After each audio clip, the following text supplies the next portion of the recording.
નમસ્કાર. ગુજરાત સરકાર ખેડૂતોને પાક સંગ્રહ માટે એટલે કે ગોડાઉન બનાવવા માટે જે આર્થિક મદદ કરે છે, આજે આપણે એ યોજના વિશે બધું જ એકદમ સ્ટેપ બાય સ્ટેપ સમજવાના છે.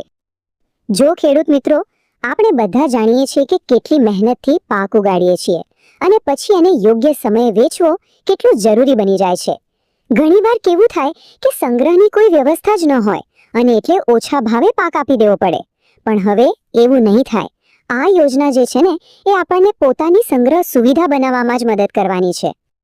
હવે કોઈ પણ સરકારી યોજનાની વાત આવે એટલે આપણા મનમાં પહેલો સવાલ શું આવે? એ જ કે ભાઈ, આમાં આપણને ફાયદો શું થશે?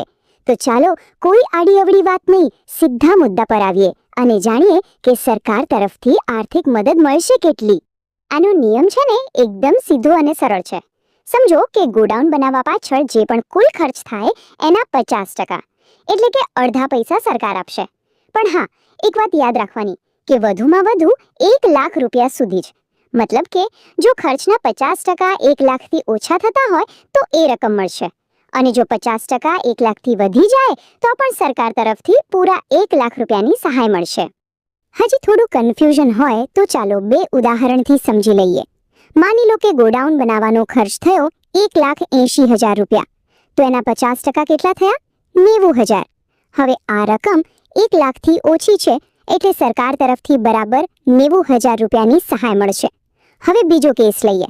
ધારો કે ખર્ચ થોડો વધારે થયો, 2.5 લાખ રૂપિયા, તો એના 50% થાય 1.25 લાખ. પણ નિયમ શું કહે છે કે વધુમાં વધુ સહાય તો 1 લાખ જ મળશે. તો આ કેસમાં 1.25 લાખ નહીં પણ પૂરા 1 લાખ રૂપિયાની સહાય મળશે. છે ને એકદમ સરળ? ઓકે, તો સહાય કેટલી મળશે એ તો ક્લિયર થઈ ગયું. પણ હવે સવાલ એ છે કે આ સહાય મેળવવા માટે ગોડાઉન બનાવવાનું કેવું? શું એના માટે કોઈ ખાસ નિયમો છે?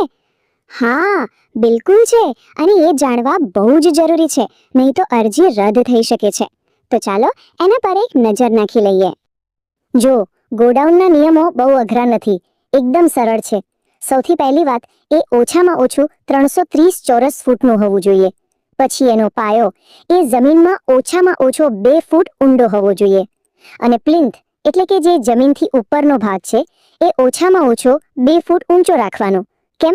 જેથી ભેજથી પાકને બચાવી શકાય. દિવાલોની ઊંચાઈ લગભગ 10 ફૂટ રાખવાની છે અને છત માટે ગેલ્વેનાઇઝ્ડ કે સિમેન્ટના પતરા ચાલે. અને હા, સૌથી જરૂરી, હવા ઉજાસ માટે એક દરવાજો અને એક બારી તો કમ્પલસરી છે. હમણાં આપણે પ્લિન્થ શબ્દ વાપર્યો. ઘણાને થશે કે આ વળી શું છે? તો બહુ ચિંતા ન કરો. સાવ સાદી ભાષામાં કહીએ તો પ્લિન્થ એટલે જમીન અને આપણા ગોડાઉનના ભોંયતળિયા વચ્ચેનો જે ઊંચો ભાગ હોય ને એ. એનું મુખ્ય કામ એ જ છે કે જમીનનો ભેજ ગોડાઉનમાં ન આવે અને પાક સુરક્ષિત રહે. ચાલો હવે આવીએ સૌથી મહત્વના મુદ્દા પર, કાગળિયા. કોઈ પણ સરકારી યોજના હોય, ડોક્યુમેન્ટ્સ તો એકદમ પાક્કા જોઈએ. એટલે આપણે પહેલેથી જ એક લિસ્ટ બનાવી લઈએ કે કયા કયા પુરાવા હાથવગા રાખવાના છે. સૌથી પહેલા તો ફોટોગ્રાફ્સની વાત કરીએ.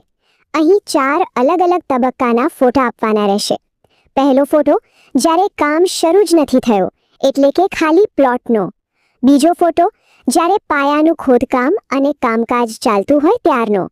ત્રીજો ફોટો જ્યારે બાંધકામ પ્લિન્થ લેવલ સુધી પહોંચી જાય એનો. અને છેલ્લો, ચોથો ફોટો જેમાં તૈયાર ગોડાઉન દેખાતું હોય અને સાથે લાભાર્થી પોતે પણ ઊભેલા હોય. આ ફોટા એક રીતે પુરાવો છે કે કામ ખરેખર અને યોગ્ય રીતે થયું છે. ફોટા તો થયા, એ સિવાય બીજા કયા કાગળ જોઈશે? તો નોંધી લો, આપણે જે ઓનલાઈન અરજી કરીએ એની સહી કરેલી પ્રિન્ટઆઉટ, જમીનના 7/12 અને 8/9 તારા, આધાર કાર્ડની કોપી અને બેંક પાસબુકની નકલ અથવા તો કેન્સલ ચેક. આટલું તો થયું. એની સાથે ખર્ચ કેટલો થયો એનું એક સેલ્ફ ડિક્લેરેશન એટલે કે સ્વઘોષણાપત્ર, અને છેલ્લે 50 રૂપિયાના સ્ટેમ્પ પેપર પર એક નોટરાઇઝ્ડ બાંયધરી પત્ર પણ આપવાનું રહેશે. બરાબર, તો બધા ડોક્યુમેન્ટ્સ તૈયાર છે. પણ હવે સવાલ એ કે અરજી કરવાની ક્યાં અને કેવી રીતે? ચાલો હવે એ સમજીએ. એક વાત ખાસ યાદ રાખજો, આ યોજના માટે અરજી ફક્ત અને ફક્ત ઓનલાઈન જ થાય છે. આના માટે સરકારનું જે આઈ ખેડૂત પોર્ટલ છે એના પર જ જવાનું રહેશે, બીજે ક્યાંય નહીં. હવે અરજી કરવાના આમ તો 2 ઓપ્શન છે. જો કોઈને કમ્પ્યુટરનું સારું જ જ્ઞાન હોય તો એ જાતે જ આઈ ખેડૂત પોર્ટલ પર જઈને આખી અરજી ભરી શકે છે. અને જો એવું ન ફાવતું હોય તો ચિંતા કરવાની જરૂર નથી. ગામમાં જે કમ્પ્યુટર ઓપરેટર હોય એટલે કે VCE એમની મદદ લઈને પણ આ કામ કરાવી શકાય છે. બસ આપણે લગભગ બધું જ જાણી લીધું છે, પણ અરજી કરતા પહેલા કેટલીક નાની પણ બહુ મહત્વની શરતો છે એના પર ધ્યાન આપવું ખૂબ જરૂરી છે, જેથી કરીને પાછળથી કોઈ તકલીફ ન પડે. ચાલો ફટાફટ એ પણ જોઈ લઈએ. આ આંકડો ખાસ મગજમાં રાખજો. જેવી અરજીની પૂર્વ મંજૂરી મળે એ પછી ગોડાઉનનું બાંધકામ પૂરું કરવા માટે ફક્ત 150 દિવસનો જ સમય મળશે, એટલે કે લગભગ 5 મહિના એમાં જ બધું કામ પૂરું કરવાનું રહેશે.